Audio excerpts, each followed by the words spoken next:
Bonjour à tous, j'espère que vous allez bien en ces temps de crise sanitaire. Aujourd'hui, je vais vous parler des fards à paupières, puisqu'en cette période de crise et que nous sommes obligés de porter les masques, profitons-en pour illuminer nos regards et malgré le contexte, autorisons-nous à nous mettre sur notre 31 pour célébrer Noël et le réveillon, en confinement ou non. Les fards à paupières font partie de mon domaine d'expertise et c'était mon tout premier projet de développement au laboratoire. C'est Soknaron, formatrice et consultante dans la création et le développement des produits de cosmétiques qui parlent.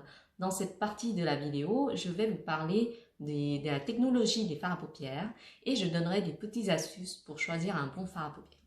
La semaine prochaine, je vous parlerai des bases fixatrices pour les yeux. Donc, de quoi est composé exactement un fard à paupières et comment il est fabriqué à l'échelle industrielle? Un fard à paupières est composé principalement de charges blanches constituées d'agents de texture comme le talc, le mica, le laurylisine ou de poudre végétale, la liste n'est pas exhaustive, et d'agents de compactage qui permettent de maintenir la cohésion entre les particules, c'est-à-dire la solidité du compact comme vous voyez là. Il est constitué de pigments et de nacre pour donner de l'intensité et de la couvrance et pour donner un effet plus ou moins nacré. Il contient un liant liquide constitué principalement de corne gras qui permet de renforcer la solidité du compact. L'incorporation de chaque ingrédient s'effectue à une étape bien précise avec une vitesse et un temps de mélange bien définis.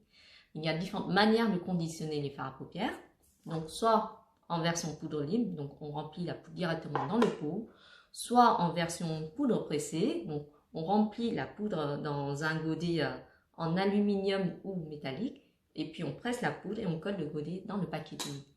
Ou par un autre procédé qui est moins connu par le grand public, mais qui est de plus en plus présent sur les fards à paupières actuels. La technique consiste à mélanger en fait la poudre dans un solvant volatile pour obtenir une sorte de pâte qu'on coule soit directement en fait dans le compartiment, soit sur un support qu'on va ensuite mouler et faire sécher pour laisser évaporer le solvant. En fonction de la technique utilisée, vous n'aurez pas forcément la même texture ni le même rendu sur la peau.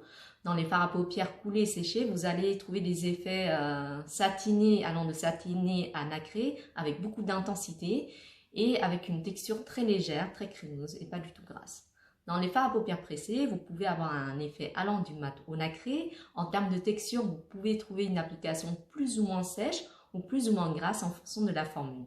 Quant aux fards à paupières sous forme de poudre libre, ils permettent de construire une formule moins complexe et plus minimaliste, mais ils nécessitent une base fixatrice pour maintenir la tenue de la poudre. Il faudra donc faire attention sur la quantité à prélever. Alors, comment bien choisir un fard à paupières? Alors, un bon fard à paupières doit avoir un bon pouvoir couvrant. Donc, vous devez pouvoir prélever en fait de la matière d'une seule prise. Donc là, on va prendre l'exemple d'une teinte foncée et d'une teinte claire. Donc là, on prélève bien de la matière. On vérifie que ça ne délite pas trop en tapotant sur le doigt. Et ensuite, on regarde si la matière adhère bien à la peau.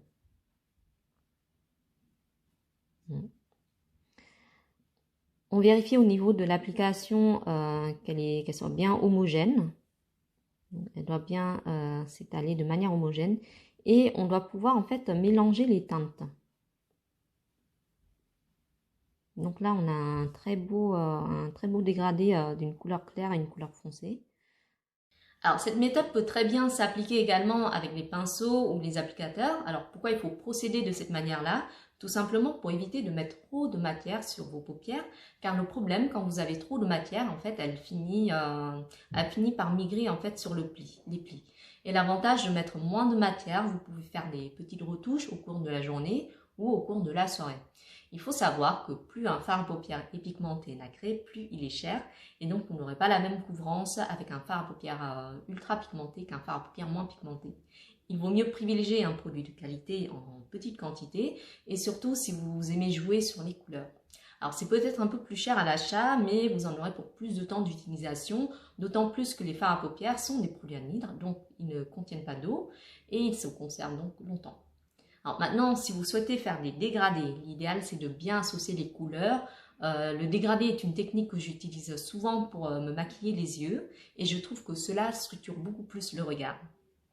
Alors si vous ne maîtrisez pas l'association des couleurs, je vous conseille fortement de privilégier les duos, les trios, voire même des petites palettes, comme moi j'ai là en fait, dans vos achats.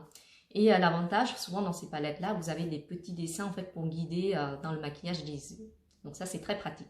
Alors pourquoi privilégier les palettes? Tout simplement parce que l'association de ces couleurs ont été préalablement travaillées et pensées, souvent par les make-up artistes, et qui est mieux qu'un make-up artiste pour vous donner des conseils sur le maquillage.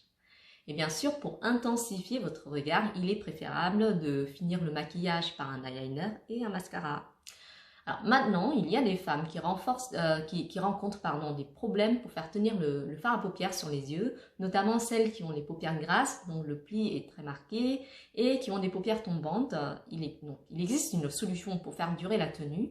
On peut utiliser une base fixatrice, ou en anglais on appelle cela un primer. J'en parlerai en détail la semaine prochaine. Alors, si vous souhaitez en savoir plus sur ce que je fais, ce que je propose, je vous invite à aller faire un tour sur mon site internet qui est affiché en bas de l'écran. Les contenus vont s'enrichir progressivement. Sur ce, je vous souhaite une très bonne journée et surtout, prenez soin de vous. À bientôt.